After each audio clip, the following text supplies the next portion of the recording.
Welcome to Community Forum, our every week show of community interest. This is the at-home version. Because of the pandemic, we're not in the studio, and hopefully in the near future we will be once everything starts to clear up, if it ever does. Talking to the front lines of the drug wars, our guest, Bob Stutman, made a 25-year career as one of America's highest profile DEA agents, 5 of which he worked undercover. And I'd love to find out what that's all about sometime. As head of the Drug Enforcement Agency's largest office in the world, New York, Bob became so visible that Pablo Escobar had at one time targeted him for assassination. He's been called a true American hero by Dan Rather. Our guest has been featured on hundreds of national television shows and has been a drug consultant for both CBS and PBS News. His autobiography, Dead on Delivery, was published by Warner Books and was the basis of the television movie Mob Justice. Bob has been a drug consultant on several films, including Traffic, Training Day, Low, American Gangster, and most recently, Netflix original series, Narcos. Bob was named Man of the Year by various national and local enforcement agencies. He attended the JFK School of Government at the Harvard University. He's traveled to 73 countries and met with 3 sitting presidents, George H.W. Bush, Ronald Reagan, and Bill Clinton. He's been named Outstanding Speaker of the Year by numerous medical associations and was featured speaker at MD Anderson, the highest ranked cancer hospital in the world. In addition, Bob has been selected out of hundreds of special agents as the leading spokesman for the Drug Enforcement Administration Educational Foundation, a nonprofit organization dedicated to preventing substance abuse through advocacy, outreach, and educational programs. Wow, what an introduction, Bob. I hope that's everything. Maybe we'll find out. I'm going to add to my introduction, and today Bob spoke with Roy Cohen. That's someone he's known for 70 years. It's hard to believe. It's hard to believe. Isn't it? That's the highlight of both of our days, I would say. Anyway, yeah. We're honored to welcome you to Community Forum. I'm going to pick on some of the notes that I've been able to extrapolate from many of the emails that I get from your office. And we'll start with this one here, which is pretty much current. As the country starts to open up, we're constantly seeing the effects of the COVID-19 pandemic on our life, our economy, and also our mental health. Depending on who you listen to, and if you stay current with the news, you'll know what I mean. We're not out of the woods, and for some, the worst is yet to come, despite what some political leaders are saying to the contrary. What say you about that, Bob? Oh, I mean, first of all, Roy, I'm not an expert at COVID-19, but it's clear to me, and I do follow science. One of the things I've learned in my life is I had opinions before I became a professional speaker, if you will. Mm-hmm. And a lot of my opinions changed because I learned I had to do what the science says is accurate. And to me, Roy, what the science says is accurate is we are heading into a worse position than we were before. So we are not out of the woods. I think we're heading back into the woods. That's a real shame, because you like to be able to trust your political leaders, and setting examples of what to do and how to do it is not coming from the top. And there is some conflict of opinion, and it's really a shame because it's confusing to people, such as the time when one of the opinions that the president offered was to get bleach, drink bleach. I'm sure you remember that. That'll take care of the virus. And quickly that was refuted by people who really know what's going on. But yet it's still, some people believe in the leader, and some people say, okay, I'll try it. And they wound up in the hospital with very sick insides, and that's the shame about that. Yeah, you're right. And to me, let me get into the area that I am somewhat expert on. To me, here's the sad part. The drug epidemic, and it is just as much an epidemic as COVID-19. The drug epidemic, as we know it today, started in 1995. It was not until 2015 that we as Americans started to recognize how bad the issue was. And fortunately, for the past 5 years, we have seen publicity. Doctors have started to write less prescriptions for opioids. The rate of killing of kids dying in this country from drug overdose has gone down. Here's the bad part. All of that stopped when COVID-19 became the issue. The bottom line is, Roy, nobody talks about opioid epidemic anymore. All people talk about is COVID-19, which is obviously a terrible epidemic. But I hope I get a chance to tell you, I believe in the long run, the opioid epidemic will prove to be as bad, if not worse, than the COVID-19 epidemic. And we pay no attention as Americans to the opioid epidemic today.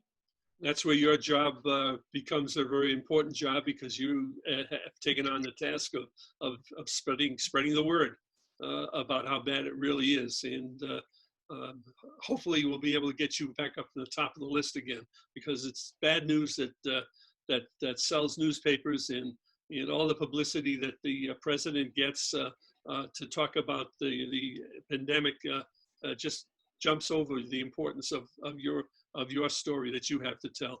You have a domino effect, basically, that this virus is having on our country. Would you say? Yeah, absolutely. And what's interesting, Roy, is COVID-19 and opioids play off each other. They each make each other worse. Mm-hmm. Let me give you a couple of examples. When you have an opioid dependency, one of the first thing that's affected is your respiratory system. It tends to affect the lungs and the respiratory system very quickly. Well, hello, what does COVID-19 attack? Almost instantaneously, if you get it, the respiratory system. So people who have an opioid use dependency and catch COVID-19 die at a higher rate than people who don't have opioid use dependency and catch COVID-19. Second issue, what does everybody tell you dealing with COVID-19? Stay by yourself, socially distance, stay in the house, don't meet with other people except under very important circumstances, etc. You and I, and we've talked about this off camera, have basically been locked up in our houses for the last few weeks. Well, What's the thing that causes opioid use as much as anything else? No socialization. People who tend to stay by themselves. That's the worst thing for opioids, is staying by yourself. So there are lots of issues where they play off each other and they make each other worse. That leads us to the next point. With all the furloughs and the layoffs and the resultant anxiety and/or in isolation, coronavirus is a prescription for more opioid use. Is it boredom? What is it? It's a combination of all of the above. It's also people who tend to lose their job. They become depressed. They start using pills from the medicine chest, and they become to feel better, and they become dependent. Let me share a couple of things with you. Sure. People today, Roy, kids especially, young adults, who abuse opioids, and by opioids, I mean pharmaceutical opioids, things they get from the medicine chest. And I also you want to use another big word that I'll give you a short version for that is as bad as opioids, benzodiazepines. In other words, Xanax. Xanax has become the drug of choice for middle class white women in America. When I go to high schools around the country, and I still did until this, I would say to high school kids, who uses Xanax in this community? I would always get the same answer. The answer would be moms. I will guarantee that your wife, Carol, knows some women who are abusing Xanax, and they don't even realize how addicting it is. There are many treatment docs who will say Xanax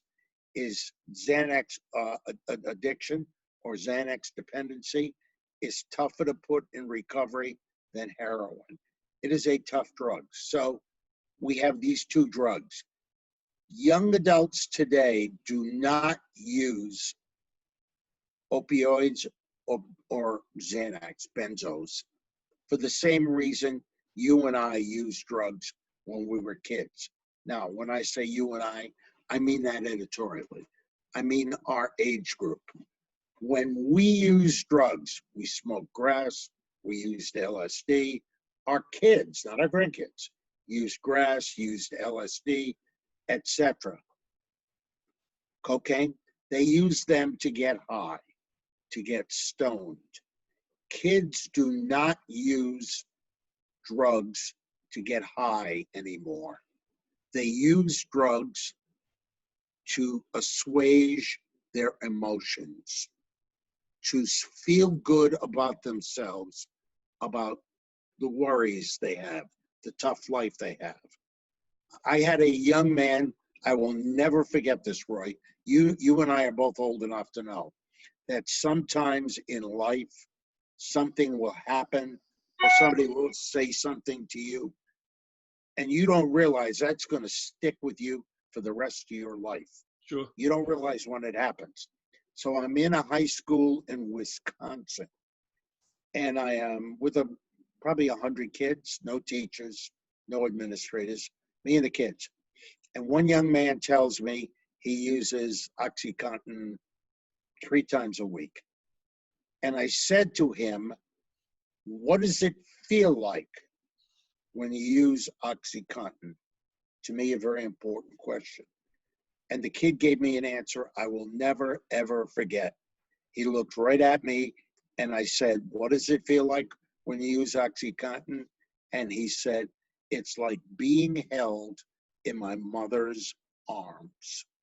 Oh. The strongest emotional bond in the world. In any culture, mom picks up and holds her child. That's what drugs make you feel like. So it is a completely different issue. So these people that are locked up in their houses, they're not talking to anybody, and they feel terrible, they go to the medicine chest and they take a pill that makes them feel like they're being held in their mother's arms. And boy, is that tough to overcome. Sure. Very tough to overcome. Let me tell you something else interesting, if I may. Where do kids start getting opioids? And by opioids, again, Roy, I mean prescription opioids, Vicodin, drugs like that. Where do kids start, oxycodone? Where do kids first start on this? And one of the questions I always ask kids, Roy, is how did you start? Where did you get your first prescription opioids to abuse? Now, the obvious answer is from mommy and daddy's medicine chest. And that's still the leading answer. Answer number 2 and 3, I will bet most parents don't think about. How did you start on opioids? a sports injury. I hurt myself playing ball. I went to the doctor, and he or she gave me Vicodin to deal with the pain. And they never, ever told me that the Vicodin could become addicting. Mm.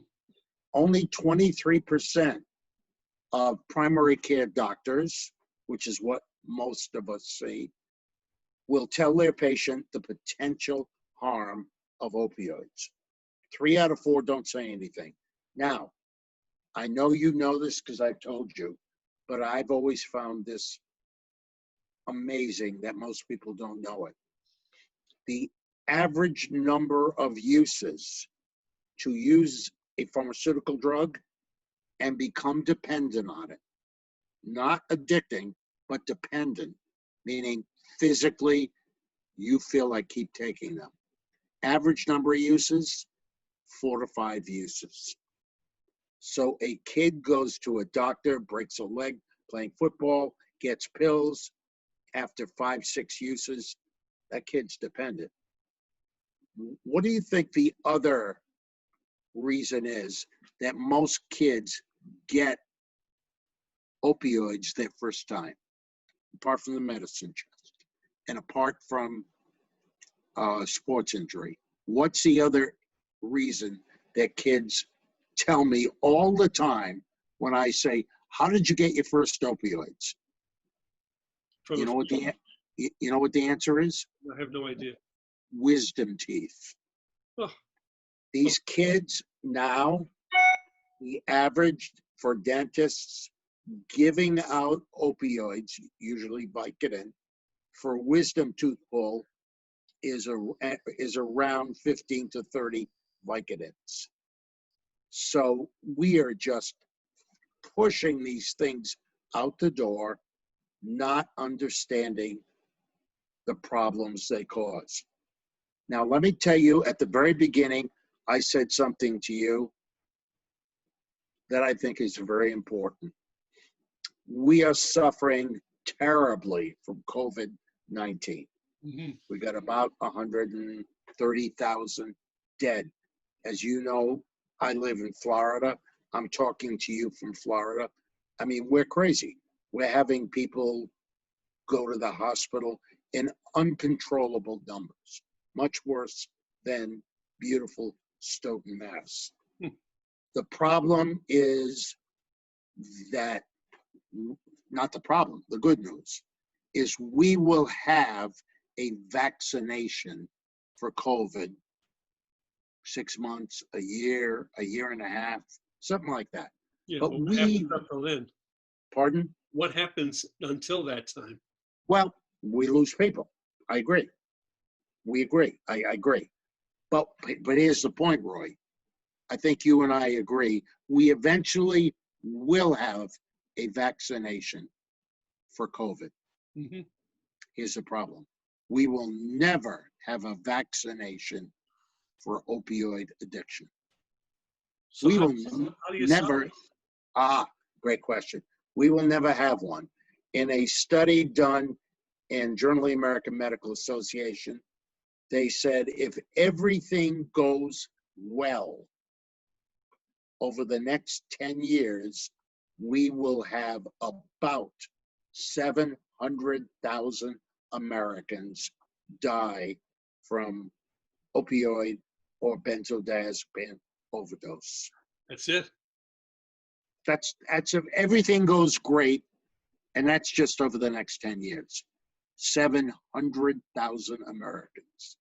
We still talk about the Vietnam War, and we lost 52,000 Americans in the Vietnam War. That was awful then.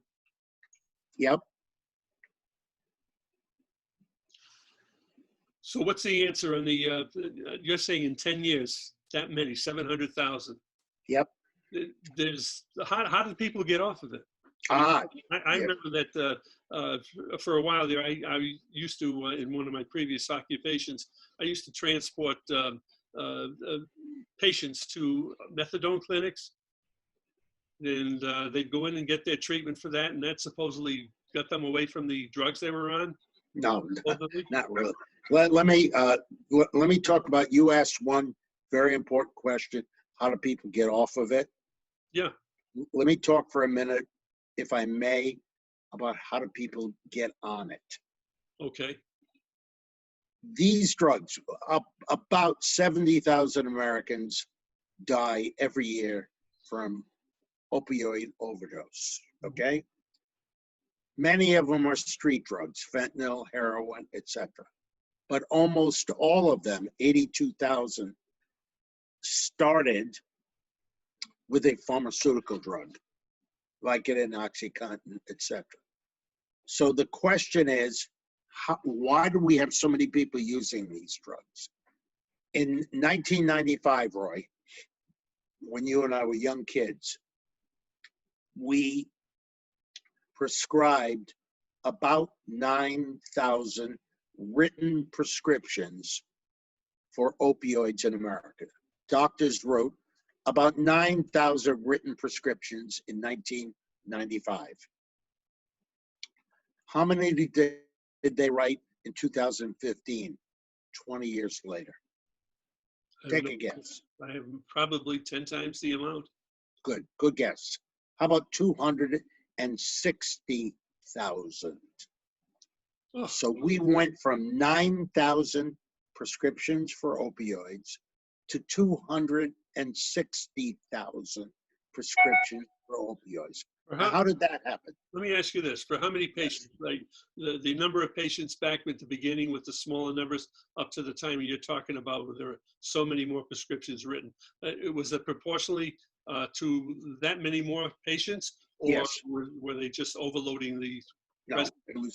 it was proportionately more patients. Let me give you an example. As you said, I've been to 73 countries. Unfortunately, I've been to emergency rooms a couple of times when I traveled. I sprained my ankle, broke an arm once. What is the drug of choice for pain in a European emergency room? When you go into an emergency room in Europe or India or Singapore or Malaysia, what drug do they give you for pain? I have no I'll idea. tell you. I'll tell you. They give you Tylenol. What drug do we give Americans for pain? We give them Vicodin or OxyContin. We have learned to prescribe this stuff at much higher numbers than we need to or they should. Now, interestingly, that sounds like a problem that doctors are causing. I actually do not blame the doctors. I think doctors are caught in the middle in this issue, and they're doing it for lack of knowledge. Now, how did they get caught in the middle? I think four things have happened. First of all, when did we change as a culture to a culture that smoked grass, used acid, used cocaine, used heroin, to a culture that now, drug of choice for teenagers, Vicodin, to a culture now that uses pharmaceutical drugs before they use street drugs? When did we change? About 1995, 1996, give or take. Why did we change? What happened? When did doctors start writing prescriptions for opioids in these huge numbers? Remember, we went from 9 million to 260 million. Why did it happen? I think four things happened, Roy, that changed the medical profession.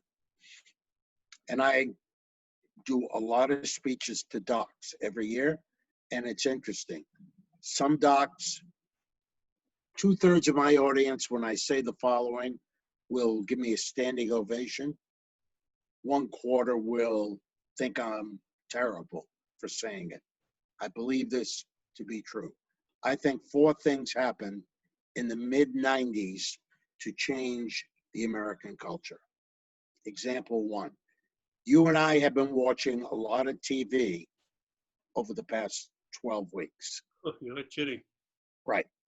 roughly, how many pharmaceutical ads do you see a week on TV for any drug, A lot. whether the drug is Cialis or nose spray? How many drugs, how many ads do you see a week for Numerous. pharmaceutical drugs? Numerous. And they also have the disclaimers that follow the ads. Right.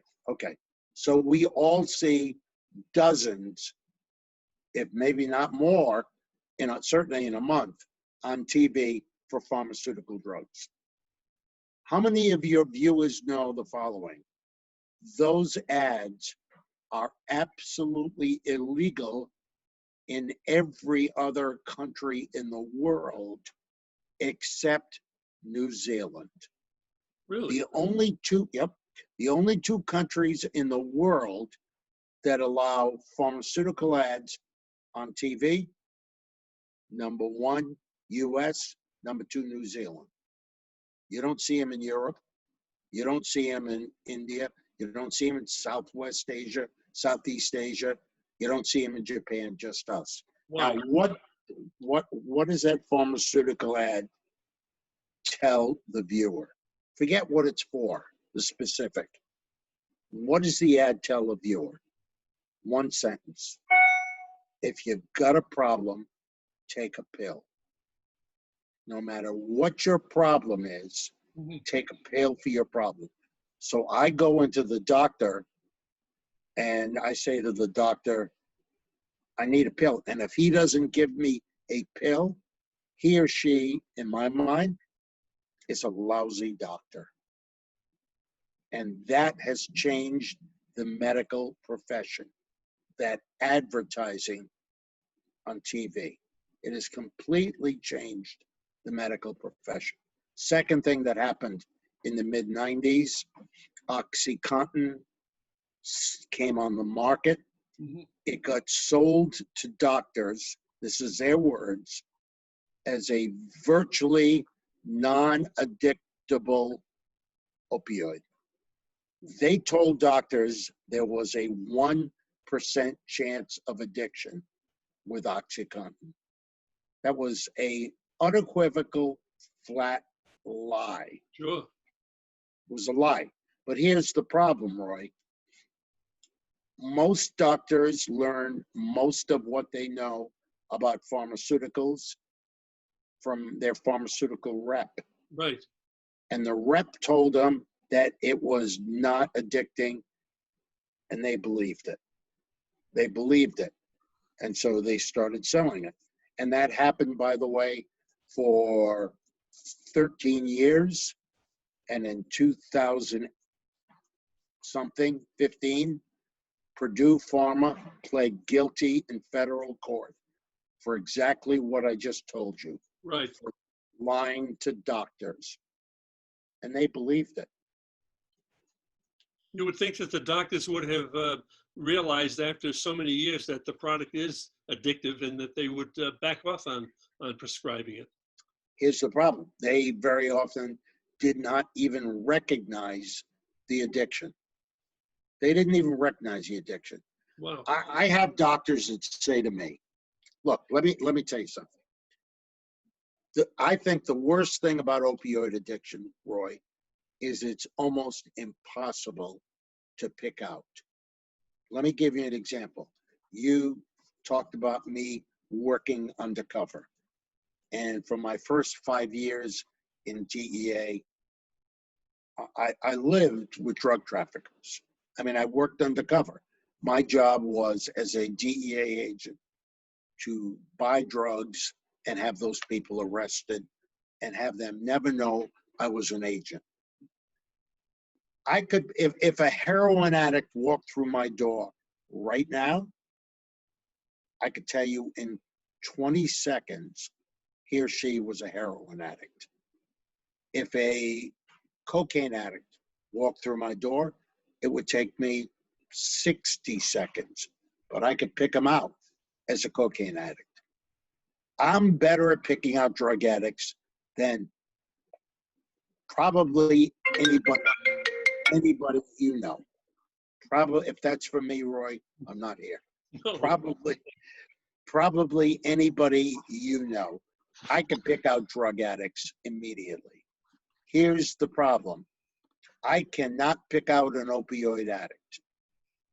And I'm the best I know. Now, I can't pick out an opioid addict, a doctor can't pick out an opioid addict. So they don't see the problem. Now, I get doctors who say to me all the time, well, Bob, don't take this personal, but I'm a physician. I can pick out an opioid addict. My answer to those doctors is always 2 words. And no, it's not the 2 words you think I'm about to say, and you'll have to bleep me out. The 2 words I say to doctors when they tell me they can pick out an opioid addict are Rush Limbaugh. Why? Why would I say Rush Limbaugh? Probably Rush, got a big audience. he's got the largest radio audience in the world. I don't care if you love him or hate him. He's got the biggest radio audience in the world. Right. He was an OxyContin addict for almost 4 years. He got caught with over 2,000 OxyContin pills in his house. He was not selling them. It was his own stash. He went to treatment, etc. Now, here's the point, Roy. He was on the radio for 3.5 years, a stone OxyContin addict, and nobody knew it, including me. Now, how did that happen? So, because you can't pick it out. It is a drug that you can't pick out the abusers, and that's what makes it very different, Roy. You cannot pick out the abusers, and so doctors couldn't pick these people out. So doctors believed the pharmaceutical reps. They believed the fact, the ads, and we ended up prescribing way too many pills in this country. I spoke 2 years ago in Rome to 900 doctors. And the dean of the largest medical school in Europe stood up when I was done, and it was very interesting. After we talked about the opioid problem, strictly an American problem.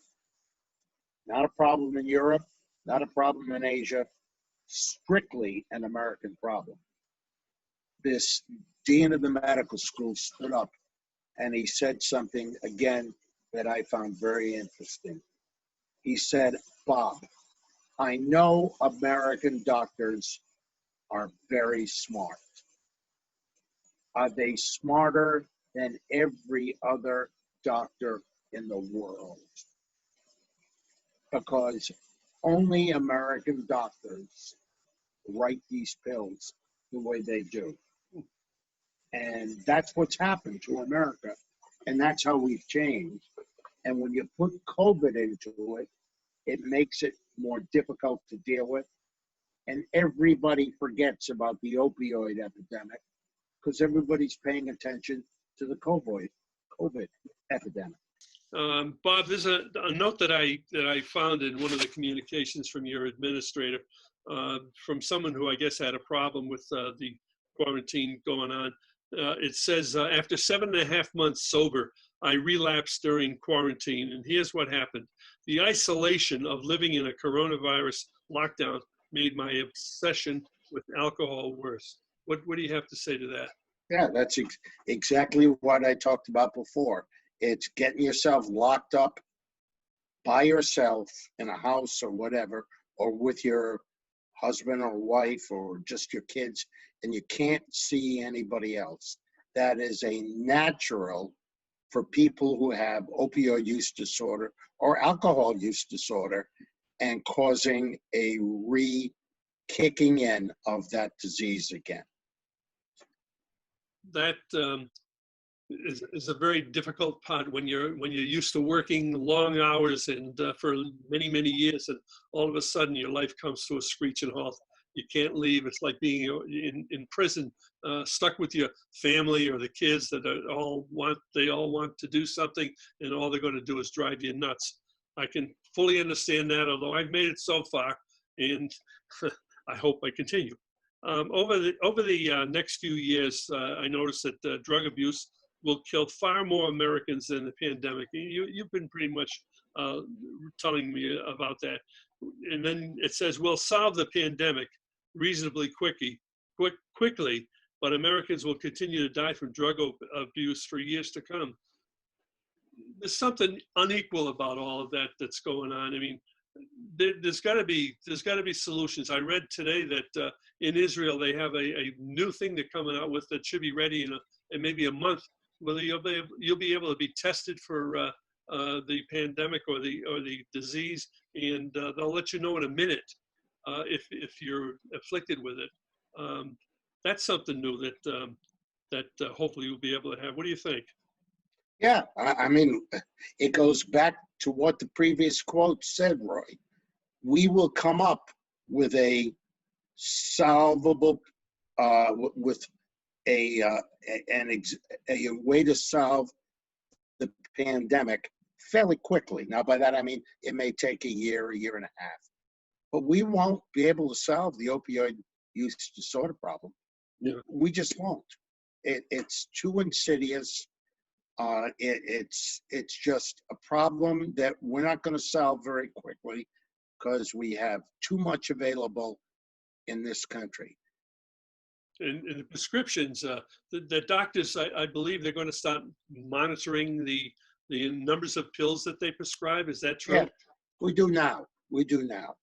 And we've been able to make some progress, but not enough progress to make a huge change. Would that make the patients go doctor shopping? Of course, they do now. Here's the problem, Roy. Most doctors do not understand who the drug addicts are in America. Many doctors, well, I'm talking about primary care doctors here, internists, that kind of doctor. Many doctors have a patient walk in and they will say to themselves, this man or woman looks like they may have a drug problem. Or they look clean. They look clean cut. They look great. So I don't have to be careful. Doctors are first human beings. They make a mental judgment on who or what the patient is that's walking into my office. Mm-hmm. So let's take a look at who the drug addicts are in the United States. I think that's an important issue to look at, honestly, especially for a nice town like Stoughton, because as you know, I lived in the very next town, so I know that area very well. The best TV series, in my opinion, ever done on television about drugs was not one that I worked on. It was a series on HBO for 5 years, and it was called The Wire. Now, the only problem with The Wire, every drug addict on The Wire for 5 years, except for one stupid white guy in season number 4, was an African American. So let me ask you a question, Roy. Can you pick out a drug addict by the color of their skin? I would say no, but you said you had a way of picking out the various drug addicts within a minute or whatever. Why can't that say that is nothing? Go ahead. I'm sorry. Well, that trait is a very valuable trait if you could pass it on to the doctors, so they would be able to pick out the drug addicts. Right. Unfortunately, it's not one you can pass. If you had asked me, what is there about a heroin addict that you can pick out? I don't know. What is it? It's a gut. I don't know. It's a gut that I have, and every good agent that I know that worked undercover will tell you the same thing. I can't tell you how I pick them out, but I can. So let's go back to what do most drug addicts in America look like? So I asked you if you could pick out a drug addict by the color of their skin. You gave the answer that almost every American gives, which is no, Mhm. Correct. except the answer is yes. 81% are white. It is a white dominated problem.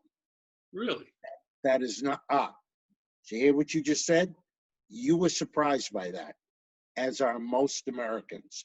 Most Americans think that the drug addicts are the gangbangers on the inner city who are Latins or African Americans, who are poor, who are immigrants, etc. Wrong. Most drug addicts are white. Is it just a big city problem?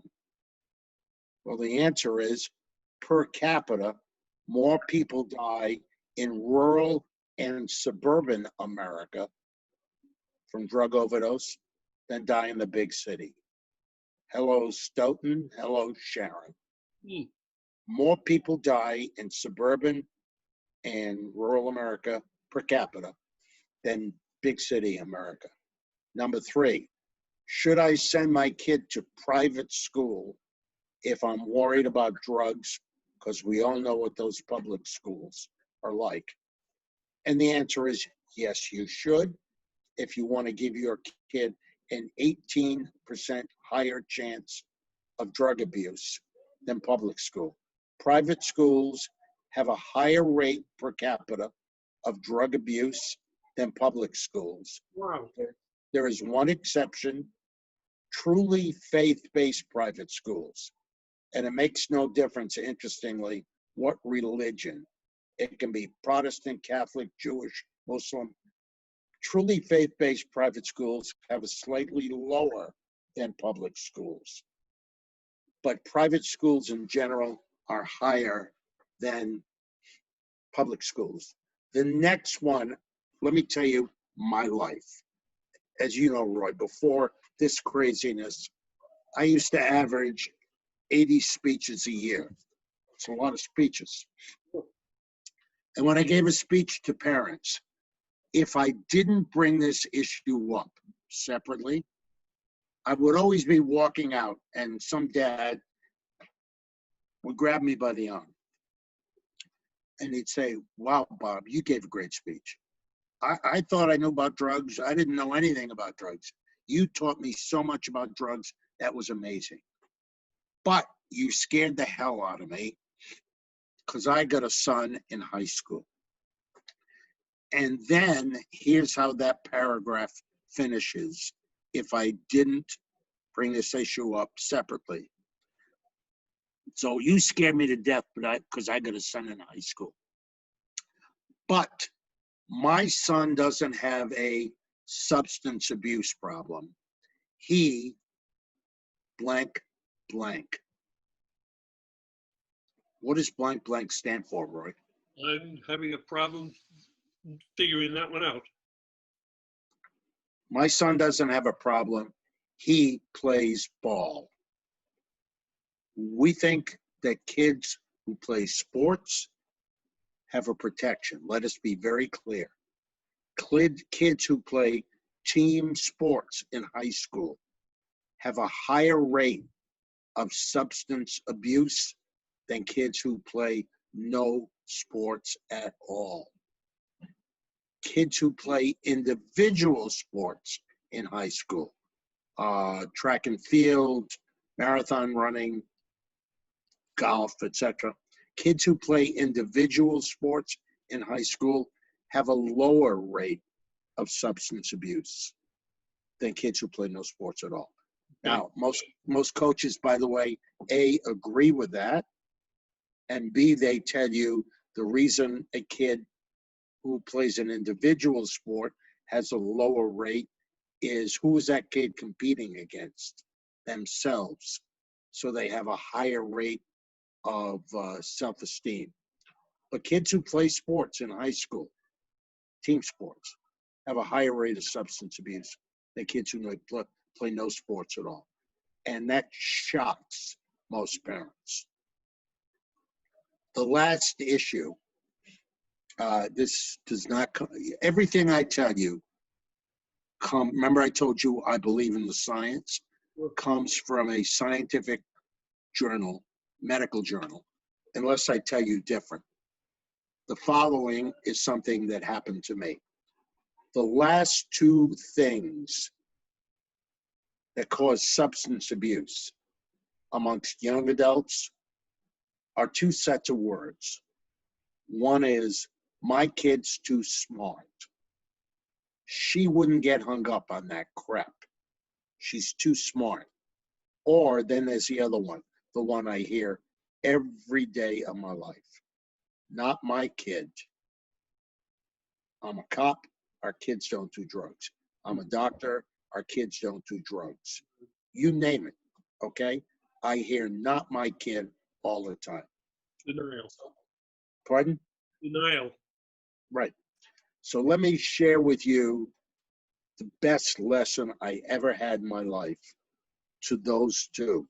Intelligence, not my kid.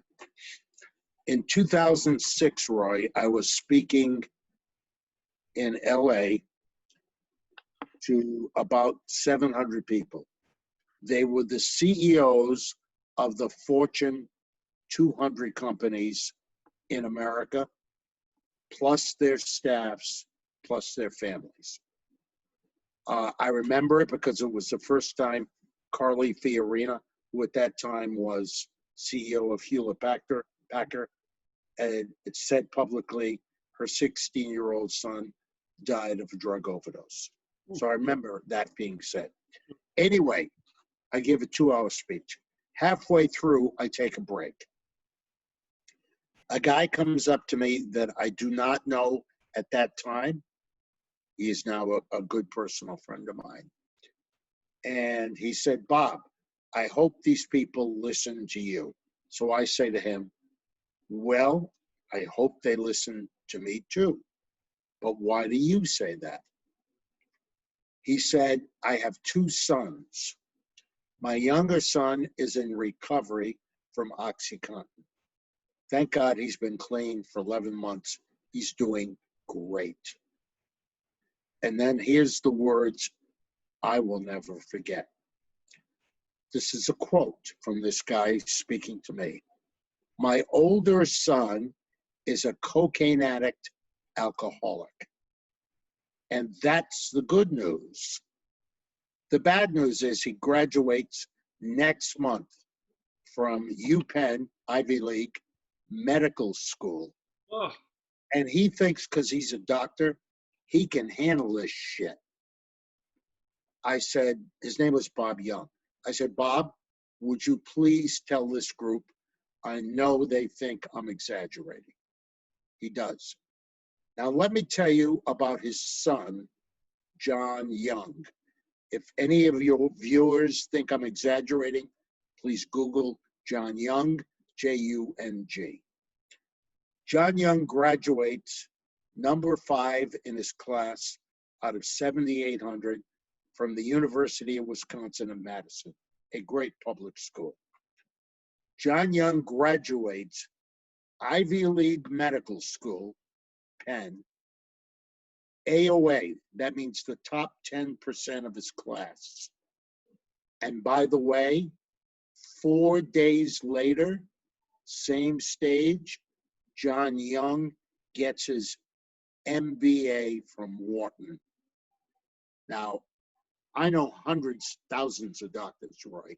I've never met another doc that got both their MBA from Wharton and their MD from Penn same week.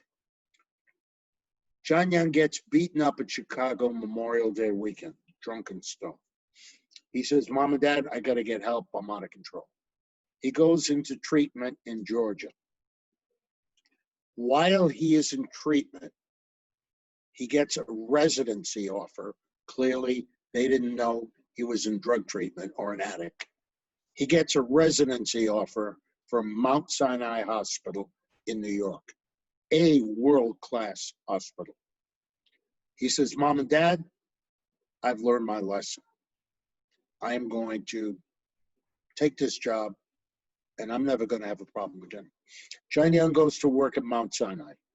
Anybody who has been a resident or an intern in a New York hospital knows you stay in the hospital for the first 28 days. You sleep in the intern's lounge.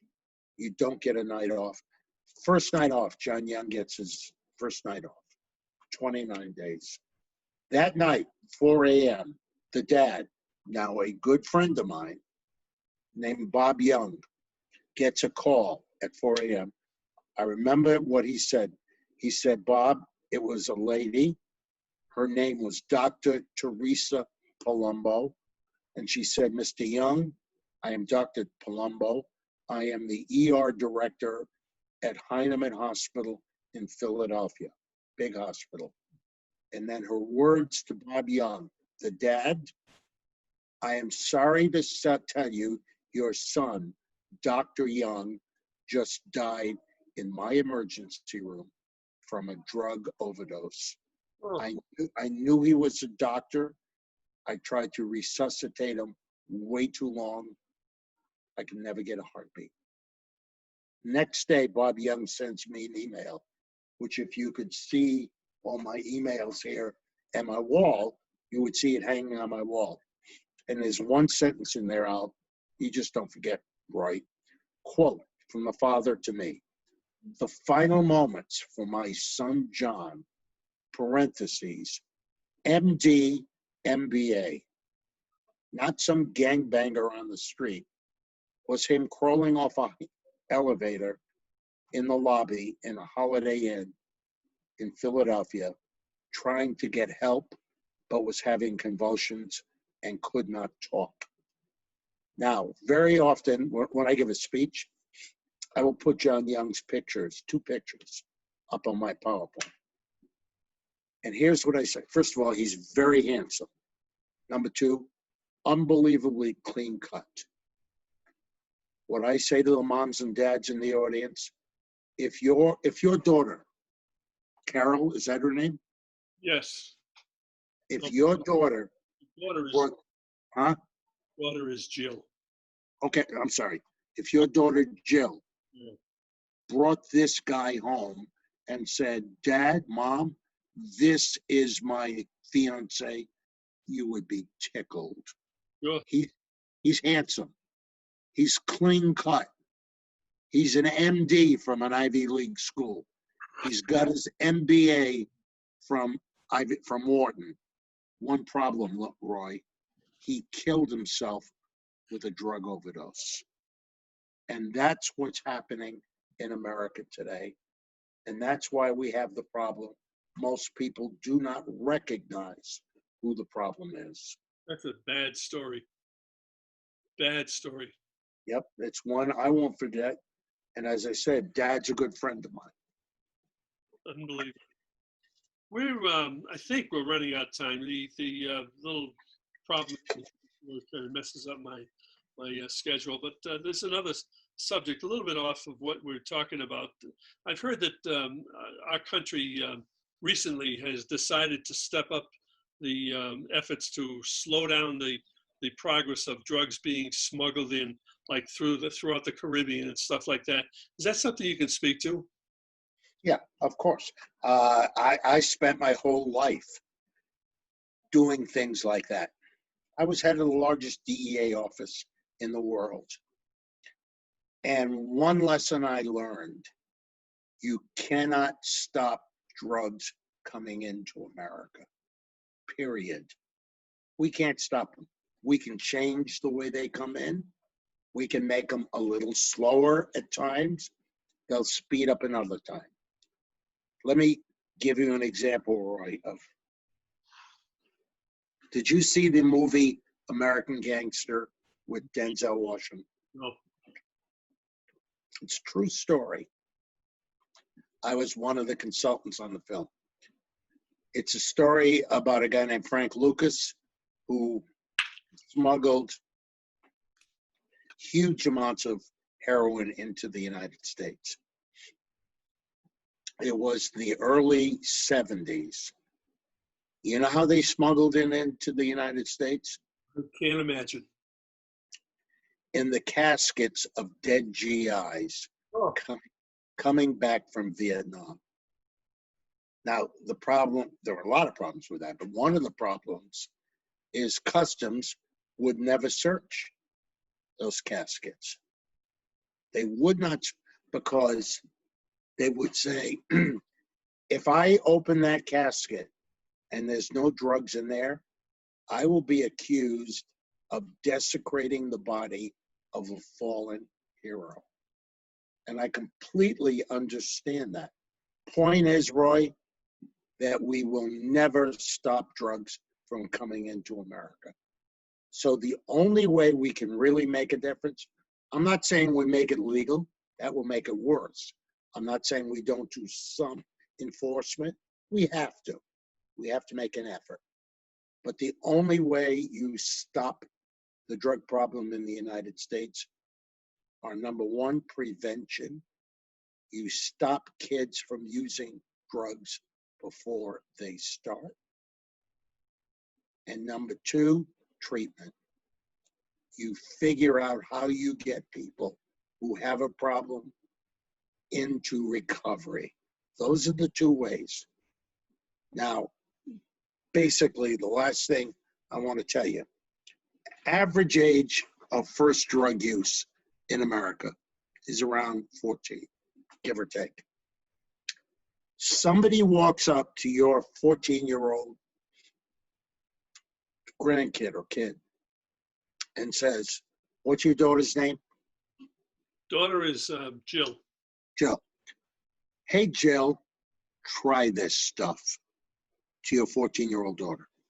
The person who offers those drugs to your 14-year-old daughter is not a dope peddler, is not some bad guy. It is her brother or sister. It is her best friend. It is a cousin. It is somebody that she respects and likes. And it's very tough for those kids to say no. And that's the problem we have in America. Peer pressure. Yep. Yep. So one of the solutions is education. Absolutely.